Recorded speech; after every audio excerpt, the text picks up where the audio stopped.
आज बिल्वपत्र की श्रृंखला में मैं आपको बताने जा रहा हूँ कि बेलपत्र के तीनों पत्तियाँ सामवेद, यजुर्वेद और ऋग्वेद के समान मानी गई हैं। आज मैं बिल्वपत्र की श्रृंखला में मैं अयोध्या से शिव योगी प्रमोद जी महाराज आप सभी लोगों को सादर प्रणाम करते हुए मैं बिल्वपत्र की तीनों पत्तियों की महिमा बताने जा रहा हूँ। एक बार नारद जी ने शंकर भगवान से प्रश्न किया कि हे नाथ, हे भोलेनाथ, आपको प्रसन्न करने के लिए सबसे उत्तम और सरल साधन क्या है जिससे आप अति शीघ्र प्रसन्न हो जाए। हे भोलेनाथ, आप तो त्रिलोकीनाथ हैं, आप निर्विकार हैं, आप निष्काम हैं, आप निराकार भी हैं, आप साकार भी हैं, आप इस ब्रह्मांड के रचयिता हैं। अतः आपको प्रसन्न करने के लिए ऐसा कौन सा साधन है कि जिससे आपको जल्दी ही प्रसन्न कर लिया जाए। तब शंकर भगवान ने मंद मंद मुस्कुराहट के साथ कहते हैं कि हे नारद जी, वैसे मुझे अपने भक्त ही प्रिय हैं और वो भक्त जो निष्काम भाव से, निस्वार्थ भाव से मेरी पूजा अर्चना करता है वो मुझे सबसे अधिक प्रिय है। और आपने ये जानना चाहा है तो मैं उस क्रम में बता रहा हूँ कि हे नारद जी, जो भी व्यक्ति शिवलिंग पर एक लोटा जल चढ़ाने के बाद एक बेलपत्र अगर चढ़ाता है तो वो व्यक्ति मुझे सबसे अधिक प्रिय है। और ऐसे व्यक्ति मृत्यु के बाद वो सीधा शिवलोक आते हैं, मेरे लोक में आते हैं और उनको आदर पूर्वक शिवलोक में स्थान दिया जाता है। एक बार पार्वती मैया ने भी भोलेनाथ से प्रश्न कर दिया, कहा कि हे भोलेनाथ जी, मेरी बड़ी जानने की इच्छा हो रही है, उत्कृष्ट इच्छा हो रही है कि आपको बेलपत्र ही क्यों प्रिय है। पार्वती देवी का बहुत अच्छा प्रश्न था कि आपको बताइए, इतने दुनिया में इतनी सामग्रियां हैं तो आपको केवल एक बेलपत्र ही क्यों प्रिय है। और भी वृक्ष हैं, उनके भी पत्ते होते हैं और भी फूल हैं, मगर आपको सबसे अधिक प्रिय केवल बिल्वपत्र ही क्यों है। तब शंकर भगवान ने मुस्कुराते हुए कहा कि हे पार्वती, जो बिल्व वृक्ष है उसके जो अखंड पत्ते होते हैं वो मेरी जटा के समान होते हैं और उसका त्रिपत्र, बेलपत्र के तीनों पत्ते, वो तीनों पत्ते ऋग्वेद, यजुर्वेद और सामवेद के समान पूजनीय होते हैं। और बिल्वपत्र के जो शाखाएं होती हैं, जो टहनियाँ होती हैं, उसकी जो डालियाँ छोटी छोटी होती हैं, वो समस्त शास्त्रों का स्वरूप होती हैं। इसीलिए मुझे बिल्वपत्र सबसे अधिक प्रिय है। वैसे पार्वती देवी जी बिल्व वृक्ष को पृथ्वी का कल्प वृक्ष कहा जाता है। पृथ्वी का कल्प वृक्ष क्यों?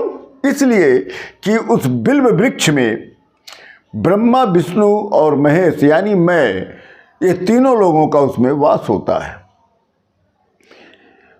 बिल्व वृक्ष की महिमा इस प्रकार से है पार्वती देवी जी।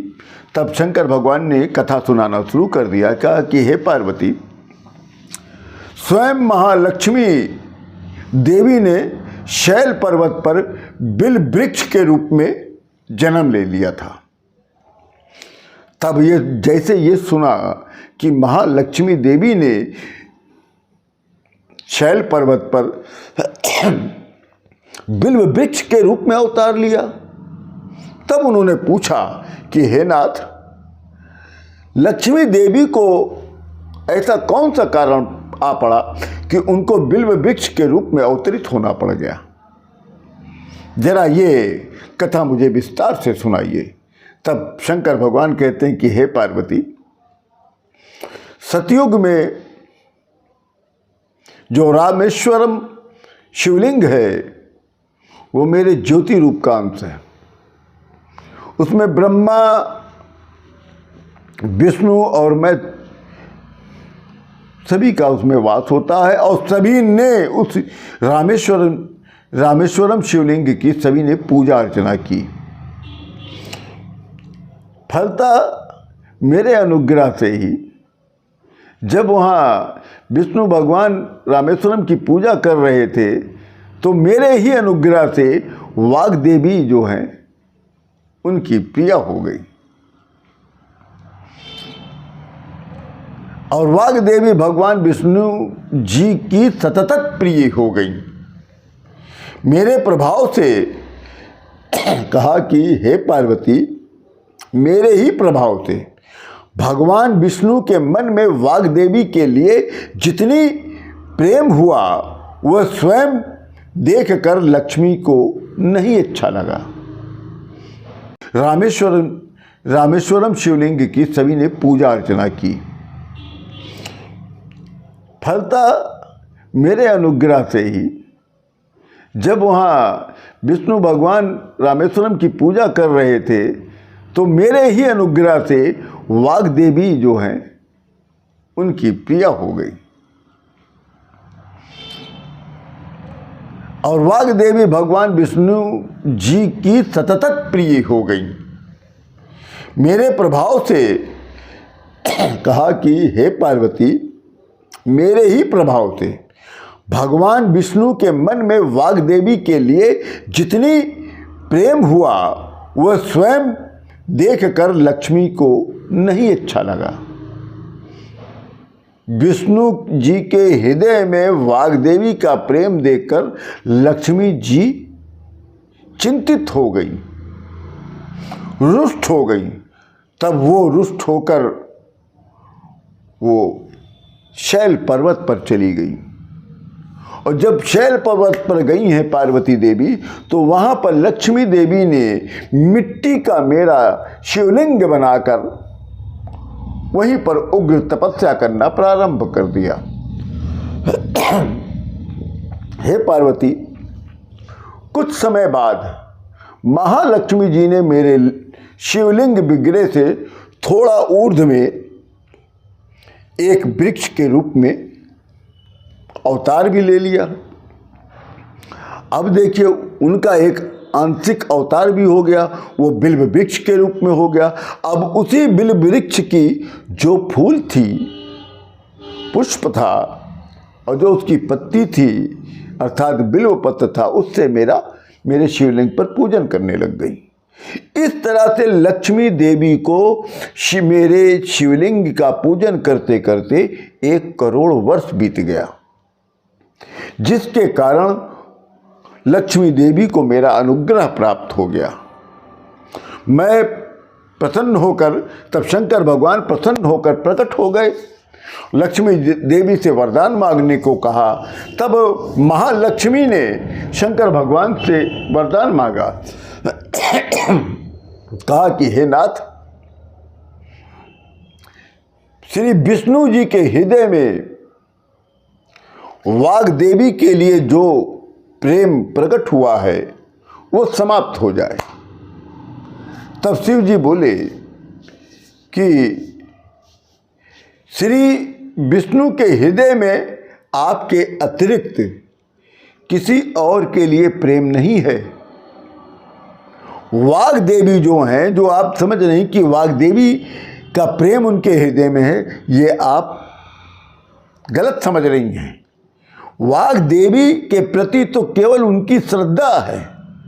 जब लक्ष्मी माता ने यह सुना कि वाग्देवी के प्रति केवल श्रद्धा है विष्णु जी की, प्रेम नहीं है, तब वो बहुत प्रसन्न हो गई और विष्णु के हृदय में स्थित होकर निरंतर उनके साथ विहार करने लग गई। शंकर भगवान आगे कहते हैं, हे पार्वती जी, महालक्ष्मी के हृदय का एक बड़ा जो विकार था, रोग था, इस प्रकार दूर हुआ। इस कारण हरिप्रिया उसी वृक्ष के रूप में सर्वदा अतिशय भक्ति से भरकर यत्नपूर्वक मेरी पूजा करने लगी। बिल्व पत्र इस कारण मुझे अधिक प्रिय है और मैं उस बिल वृक्ष का आश्रय भी लेता हूँ, क्योंकि बिल वृक्ष को सदा सर्व तीर्थमय और सर्वदेवमय मानना चाहिए। इसमें तनिक संदेह नहीं है, क्योंकि लक्ष्मी देवी ने ही, लक्ष्मी माता ने ही बिल्व वृक्ष के ही नीचे शिवलिंग बनाया था और वहीं पर बैठकर पूजा कर रही थी। बिल्व पत्र, बिल्व फूल और बिल्व वृक्ष और बिल्व काष्ठ अर्थात बेल की लकड़ी, ये इससे जो पूजा करता है शंकर भगवान की, वो शंकर भगवान का सबसे बड़ा भक्त होता है। बिल्व वृक्ष को शिव के समान ही माना जाता है। बिल्व वृक्ष को कभी काटा नहीं जाता है। अगर पत्ती तोड़नी है तो उसकी डाल मत तोड़ लीजिए, क्योंकि बताया जाता है उसकी जो बिल्व वृक्ष की जितनी लकड़ियां होती हैं वो शंकर भगवान का शरीर होता है। और बिल्व वृक्ष के जो पत्ते होते हैं, बिल्व पत्र, अगर उस पर चंदन से ओम या शिव या श्री राम लिखकर अर्पण किया जाता है तो वो शंकर भगवान को सबसे अधिक प्रिय होता है। उस व्यक्ति को स्वयं लक्ष्मी जी भी नमस्कार करती हैं और ऐसे भक्तों के यहाँ लक्ष्मी जी स्वयं वास करती हैं। और बिल्व वृक्ष इसीलिए अगर अपने घर में आप लगाते हैं तो अपने घर में उत्तर दिशा की तरफ अवश्य लगाएं। इसी के साथ मैं अयोध्या से आप सभी लोगों को राम राम करता हूँ।